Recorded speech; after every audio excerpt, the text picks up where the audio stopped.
Oh hello, people of the internet mondial. Comment allez-vous? Écoutez, moi je ne sais pas ce qui se passe, ça va hyper bien. Autant les 2-3 premiers jours du confinement la semaine dernière, mais j'étais au bord des larmes tout le temps et tout, j'étais dans un état d'abattement absolu, mais alors là, je me suis mise à faire des trucs. Je me suis mise notamment à organiser des... C'est venu, mais comme ça, tout seul, je me suis mise à organiser des concours, un peu ambiance Noël, sur mon compte Instagram. Et a priori c'est bien parti pour que j'en ai un tous les mercredis jusqu'au mois de décembre. J'ai demandé aux marques, à mes marques préférées en fait. J'en ai fait un premier avec Arborian dans le cadre de mon contrat avec eux, parce qu'on avait prévu de faire un joli truc pour la fin de l'année. Puis je me suis dit, mais en fait, je vais proposer à d'autres aussi. Et du coup, ça fait plaisir, quoi. Ça remonte le moral de tout le monde. À commencer par moi. Je vous dis, quand je me suis décidé, enfin, quand j'ai eu l'idée de mettre ça en place d'un seul coup, et je me suis sentie hyper bien. De toute façon, il n'y a pas de mystère, je le constate à chaque fois. Ce qui fait du bien, c'est de faire du bien aux autres. Mais alors, ça marche à tous les... C'est pas la seule chose qui fait du bien, mais dans les trucs qui font du bien, mais ça marche à tous les coups, quoi. Donc c'est génial, donc je suis mais en mode elfe de Noël, trop contente, surexcitée, donc je suis essoufflée. Et puis le boulot va très bien malgré tout, enfin, c'est merveilleux, profitons-en tant que ça dure. Je pense que là, s'il y a une leçon à tirer de ce confinement-là, et de cette période-là, c'est... en dehors du fait que demain on peut mourir, machin, tout ça, sans rentrer dans des considérations déprimantes et malheureusement très vraies et très réalistes, c'est juste, on n'est pas du tout de quoi demain sera fait, profitons vraiment d'aujourd'hui. Bref, je suis pas du tout venue vous faire des leçons de yoga ou de je sais pas quoi, hein. Je suis venue vous parler des chaînes YouTube qui me font du bien. Parce que je m'étais dit que c'était une vidéo qu'il fallait que je vous fasse en ce moment, parce qu'on a quand même plus de temps chez soi, et puis il y a des jours où on a vraiment besoin de se remonter le moral. Donc, et en plus certaines d'entre vous me l'ont demandé, je leur ai dit bah oui, justement j'avais prévu, ça tombe bien. Donc, en fait, je pense que je vous en ai toutes déjà parlé, vous les connaissez toutes déjà, ce sera pas du tout une surprise, mais en fait c'est un récap. Des chaînes qui sont...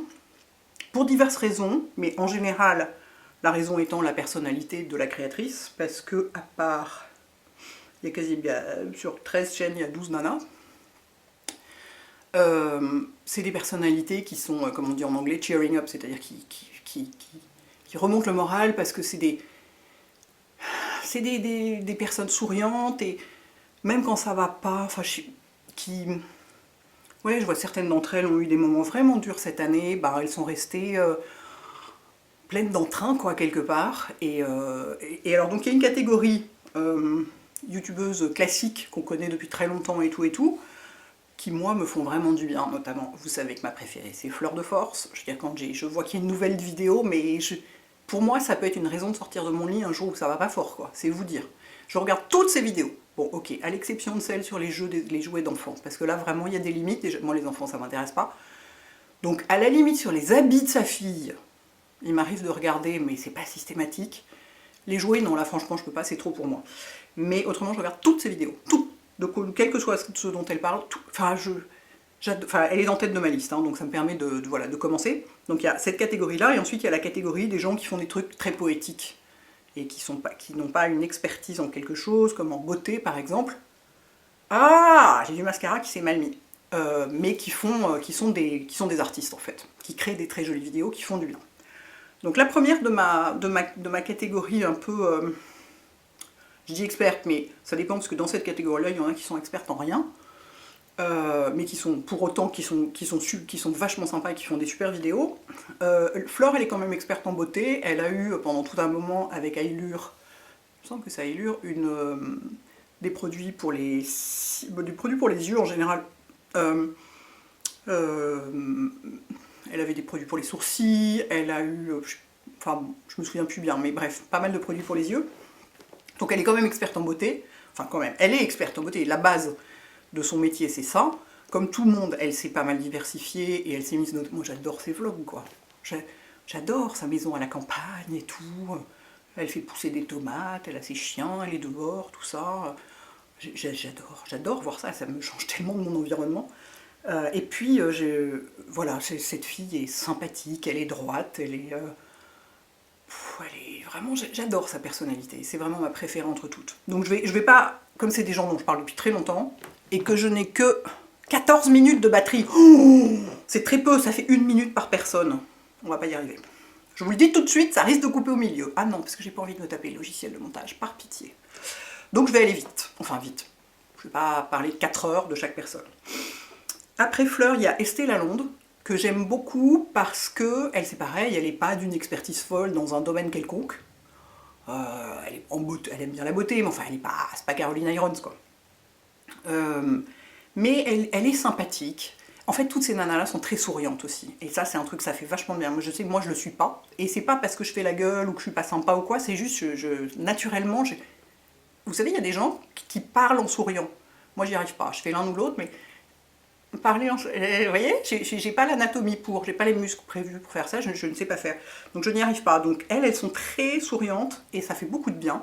Et Esté, elle est, voilà, elle est sympa parce qu'elle filme sa vie quotidienne. Et elle est hyper honnête sur ce qu'elle ressent. Manifestement, elle ressent beaucoup d'émotions négatives assez souvent et elle le dit. Et voilà, elle parle de sa vie psychologique et tout et tout. Et toutes ces nanas-là, ce qui est hyper important, c'est qu'on ne se sent pas des merdes quand on les regarde. On ne se dit pas, ma vie est nulle, ma maison est moche, je suis grosse, je suis ceci, cela. Jamais. C'est des filles, elles appuient pas sur les mauvais boutons. Parce qu'il y en a qui le font. Sans le savoir, probablement. Et voilà, mais vraiment, pour ça, elles sont saines, quoi. En tout cas, pour ce que j'en perçois. La troisième, c'est Amélia Liana, qui elle aussi n'est experte en rien, à mon avis, enfin, à part en dépenser du fric dans des trucs de luxe. Parce que, enfin, je pense qu'elle se considérait l'experte en mode. Moi, à part Anna Wintour, je considère globalement personne expert en mode, et même, enfin, vous voyez ce que je veux dire, enfin, je sais pas comment dire. Il y a des gens qui savent bien s'habiller, après, être experte en mode, c'est encore autre chose. Si, justement, il y en a une qui est assez... Ah, c'est encore... Bon, bref. Oh, on va pas y arriver, mon Dieu. Je suis stressée par ma batterie, là. J'aurais dû la brancher. Bref. Donc, Amélia, ce que j'aime chez elle, c'est qu'effectivement, il n'y a aucune expertise en rien, aucune information en rien, si on veut. Et je dis ça absolument gentiment, parce que c'est pas pour ça que j'y vais, et je lui en veux pas du tout, parce qu'elle ne vend pas de fausses promesses. Simplement, cette fille est ultra souriante. Ultra enjouée tout le temps, même précisément comme les autres, et ça je pense que c'est peut-être un truc des Anglais, c'est le côté chin-up, voilà, allez, prenez sur vous, enfin, courage, prenez sur vous, et elle est, même quand, enfin, ouais, d'une certaine façon, même, je vais pas réussir à faire cette vidéo, je sais pas ce que j'ai, je suis pas du tout concentrée, ça me terrifie cette batterie qui menace de se vider, je n'aurais jamais dû faire ça, pardon. Donc, elle est... ouais, elle est ultra souriante et entraînante, c'est ça. Comme Fleur, c'est un peu le même genre, dans un genre complètement différent. Elles ont des styles par ailleurs qui sont pas du tout le mien, très anglaises, avec des fleurs, des volants, des broderies, des trucs, enfin, jamais je m'habillerais comme ça. Mais voilà, un côté très entraînant. Sachant qu'après, la seule avec qui j'aurais vraiment envie de prendre un café, c'est Fleur. Les autres, je les trouve très sympathiques, mais j'aurais pas forcément envie de prendre un café avec elles. Ensuite, il y a Lily Pebbles, que je suis depuis très longtemps, que je trouvais un petit peu déprimante pendant tout un temps, un peu morose. Et je trouve qu'elle a beaucoup changé depuis qu'elle a eu sa petite fille, qu'elle est beaucoup plus joyeuse. Et j'aime beaucoup l'esprit de cette fille parce qu'elle se la raconte pas. Comme toutes les autres, hein, c'est toute la même chose. Il n'y en a pas une qui se prend pour la reine de la piste, il n'y en a pas une qui se prend pour la plus belle du monde, je sais pas quoi. C'est des filles qui sont pas narcissiques, qui sont... Ouais, et c'est vachement agréable dans ce monde des réseaux sociaux et de YouTube où c'est vraiment... Il n'y a pas beaucoup de gens comme ça, quoi. Enfin, si, il y en a sûrement beaucoup, mais malgré tout, enfin, c'est précieux, quoi. Et donc, ouais, j'aime bien ce qu'elle fait.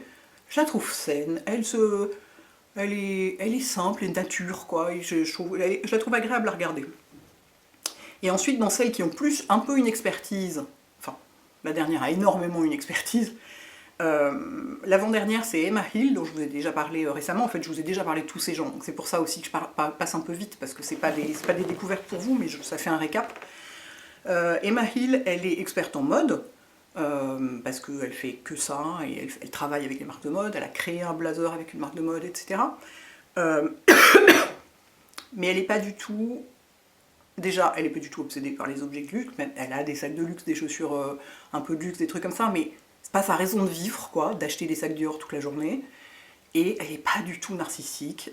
J'adore ses vlogs, elle a fait des vlogs notamment de ses voyages au Canada qui sont géniaux, où elle montre ce qu'il y a autour d'elle, contrairement à plein d'autres nanas en vlog qui montrent que moi, mon maquillage, mes bijoux, ma robe, et ce que je supporte pas, c'est les gens qui vous montrent ce qu'il y a autour d'eux avec eux dans l'écran. Vous voyez ce que je veux dire, qui tournent juste, regardez ce qu'il y a derrière moi comme c'est beau. J'ai envie de leur dire, mais tourne ta caméra, mon sang, montre-nous juste pour de vrai le paysage, quoi.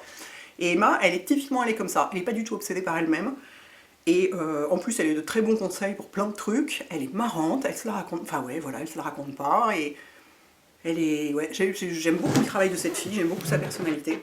Et je trouve qu'elle fait du bien parce que, ouais, elle est entraînante, c'est pareil. Tous ces gens-là sont entraînants et font passer un bon moment, quoi. Et la dernière, elle, en revanche, elle a une énorme expertise puisque c'est Lisa Eldridge.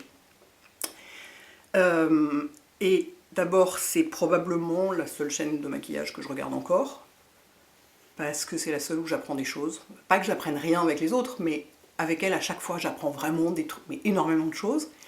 Et elle est très apaisante.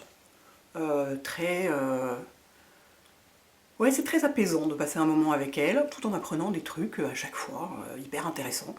Donc ça, pour moi, j'appelle ça de la vidéo feel good. C'est vraiment de la vidéo qui fait du bien. Parce que, voilà, on a appris des trucs, on se sent mieux, et voilà, donc c'est vraiment dans la même veine que les autres. Et ensuite, dans les créateurs enfin les youtubeurs, youtubeuses, on va dire youtubeuses parce qu'il y a un seul mec, qui font eux de la poésie et de l'art et des choses magnifiques. Je mets justement en tête, parce que lui je vous en ai jamais parlé, je réalise, mais alors qu'il fait des trucs sublimes, c'est Benjamin Hartman, que j'ai découvert sur Instagram, que je suis depuis très longtemps sur Instagram, qui est un énorme compte Instagram, qui est un Australien qui vit en Islande depuis des années maintenant, et qui fait les plus belles photos d'Islande. Bah, c'est pas le seul, il y a aussi Arnar Christians Photography et Icelandic Explorer, évidemment. Les trois là, c'est quand même, je pense qu'ils sont en tête des photographes islandais. Et donc ça fait très longtemps que je le suis sur Instagram pour ses photos, qui sont vraiment mais un pur moment d'art et de poésie. Et il fait des vidéos aussi, qui sont la même chose que ses photos, mais en mouvement. Donc, avec quelques vlogs, quelques trucs comme ça, mais beaucoup de vidéos purement de brume qui passe sur les montagnes, de roches, enfin de morceaux de glace qui flottent. Oh, c'est sublime ce qu'il fait. Ce mec est un immense artiste, donc vraiment ça fait beaucoup de bien, donc je vous le signale. Ensuite, tout cela, je vous en ai déjà parlé, notamment dans ma vidéo favorite de la semaine dernière, donc c'est très frais, mais je vous les remets quand même parce que c'est vraiment des chaînes qui font du bien. Je vous ai parlé la semaine dernière de The Cottage Fairy, vous savez, cette fille qui vit dans l'état de Washington, dans une cabane, dans la machin et tout. J'ai trouvé sa source d'inspiration. Je ne suis pas du tout en train de dire que son travail n'a pas de valeur, qu'elle a tout pompé, que je sais pas quoi, simplement par hasard, je suis tombée sur une vidéo un jour, j'ai cru que c'était elle. Parce que la voix était la même et la façon de parler était la même. Et en fait, c'est une Irlandaise qui fait des vidéos depuis 4 ans, alors que The Cottage Fairy, elle en fait depuis 4 mois, donc bah, clairement l'autre était là avant, qui s'appelle Fairyland Cottage. Donc bon, clairement, il y a une très forte inspiration. Peut-être elle ne connaît absolument pas, peut-être que Paola, donc, de The Cottage Fairy, ne connaît absolument pas la chaîne de l'Irlandaise en question, n'empêche que la proximité est très très grande. Et alors Fairyland Cottage, c'est donc The Cottage Fairy, c'est super joli, c'est vraiment de la poésie pure, dans la nature et tout, avec des aquarelles et trucs, enfin, absolument ravissant. Fairyland Cottage, c'est un poil plus pragmatique, dans le sens où donc c'est une fille, une Irlandaise qui vit avec son mari dans une maison à la campagne, et qui est très minimaliste, qui est très slow living et tout, et qui décrit ses journées, enfin des petits moments de ses journées, et qui fait notamment des vidéos comme 5 moyens de passer une bonne journée quand il fait moche, enfin elle dit pas quand il fait moche, c'est plus poétique que ça, mais ou 10 astuces pour bien vivre l'heure d'hiver, enfin c'est pas les vrais titres de ces vidéos, mais c'est ce genre de choses. Et elle a exactement la même voix et la même diction que Paola, ou Paola a exactement la même voix et la même diction qu'elle, donc c'est méga apaisant quoi. Les images sont super jolies, c'est très joliment traité, et c'est hyper apaisant, ça fait beaucoup de bien. Donc ça, et alors là, il y a 4 ans de vidéo, donc c'est bon, on a de quoi faire, je viens de la découvrir, je suis ravie. Je vous resignale, parce qu'il y a des gens qui me l'ont signalé en commentaire, alors que j'en avais déjà parlé pendant le premier confinement, parce que c'est là que je l'avais découverte. Lizzie Key, donc une chinoise. Juste allez voir, c'est extraordinaire. Je pense que c'est la fondatrice de la poésie sur YouTube et de la vie à la campagne et de tout faire soi-même et d'une esthétique magnifique, simple, et voilà, c'est juste allez voir, c'est magnifique. Toujours, j'en ai déjà parlé aussi, c'est pas la première fois, Yona Yenton, donc dans les Suédoises, qui elle fait de la poésie pure, c'est vraiment, elle vit elle aussi à la campagne au bord d'un lac, dans le nord de la Suède, avec son mari aussi. Voilà, c'est vraiment, c'est limite la fille qui court sur le glacier avec de la musique et tout, enfin j'en rajoute un peu, mais c'est très artistique. Elle parle aussi à la caméra, etc., mais c'est quand même très artistique. Et une autre que j'ai découverte récemment, je me dépêche parce que je vois la caméra qui commence à flasher pour dire que... Enfin, la batterie qui dit qu'il n'y a plus de place. Celle dont je vous ai parlé dans ma vidéo de la semaine dernière, que j'ai découverte, qui est aussi en Suède, c'est Northern Heart. Et donc elle fait un peu le même... C'est-à-dire qu'elle filme aussi sa vie dans une maison à la campagne en Suède. Donc une maison rouge et tout, au milieu de la neige, enfin le truc ultra poétique, elle a un sens esthétique parfait, tout est super joli et tout. Et en même temps, c'est pas purement artistique, enfin c'est pas seulement artistique, elle raconte aussi, enfin elle nous fait aussi découvrir des aspects de la culture suédoise. Et moi j'adore ça, parce que j'ai l'impression d'être sur Arte en mieux. Arte, je trouve ça un peu déprimant en ce moment, j'ai un peu de mal. Enfin c'est difficile de trouver des reportages cheering up, globalement tout est un peu déprimant. Et là, c'est un peu du Arte en plus personnel et plus joyeux, parce qu'elle vous explique, enfin, en plus simple, hein, mais elle vous explique, voilà, par exemple, pourquoi les maisons suédoises sont rouges, des tas de choses comme ça. Là aussi, un peu du comment se sentir bien, comment on fait pour se sentir bien en Suède quand il fait nuit à 13h30, ce genre de choses. Et tout ça avec une esthétique parfaite, c'est très agréable à regarder. Et ben voilà! J'ai fini à temps alors que j'ai plus de batterie. Bon, du coup, j'ai été comme une mitraillette, ma vidéo hyper courte, mais j'aurais dû brancher ma batterie. Bon, par ailleurs, il est 15h, donc la nuit est en train de tomber, hein, comme en Suède, donc il fallait que je fasse vite. Donc voilà, donc j'en aurai sans doute d'autres à vous signaler plus tard, parce que comme je vous disais, bon, je profite de ce que ma batterie n'est pas encore éteinte, je trouve que Arte, ces derniers temps, il n'y a pas un reportage qui finisse... On se dit, je vais regarder un truc sur la vie des mecs qui élèvent, je sais pas quoi, des camélidés à tel endroit et tout. Et puis donc voilà, ça va être sympa, ça va être culturellement intéressant, différent, et pof, instantanément, oui, mais ils se battent contre les grandes compagnies minières qui veulent les expulser de chez eux, gna gna gna, et enfin, il y a toujours une composante ultra déprimante. Alors je sais bien que c'est la réalité et qu'il ne faut pas gommer la réalité, n'empêche qu'il y a aussi des sujets joyeux dans l'actualité, ça existe. Et je trouve que ces derniers temps, sur Arte, il y a quand même ça se concentre vachement sur les trucs déprimants, quoi. Et moi j'ai pas du tout envie de voir des trucs déprimants, je tiens à garder ma bonne humeur. Du coup je suis beaucoup plus sur YouTube que sur Arte ces derniers temps. Et sur Netflix évidemment. Ah, je signale quand même, ils ont sorti plein de films de Noël sur Netflix là. Mais c'est exactement ce qu'il nous faut, c'est cucu à mort, il y a de la neige, c'est parfait, c'est tout ce qu'on veut. Et la saison 2 de Virgin River va sortir le 10 novembre, la saison 4 de The Crown va sortir le 15, enfin, c'est bon, on a de quoi faire. Bref, tout ça pour dire que oui, je vais découvrir sûrement, parce que les suggestions YouTube, moi c'est comme ça que je découvre des nouvelles chaînes la plupart du temps. Et donc, si j'en ai d'autres à vous signaler, des trucs qui font du bien, qui permettent de s'évader, de respirer, d'être dans la nature, d'avoir des gens positifs, qui sont souriants et qui vous racontent des trucs joyeux, qui vous font découvrir des choses intéressantes. Si j'en découvre d'autres, je vous le dirai. Et voilà, d'ici là, tenez bon, courage, passez un bon dimanche, à très vite.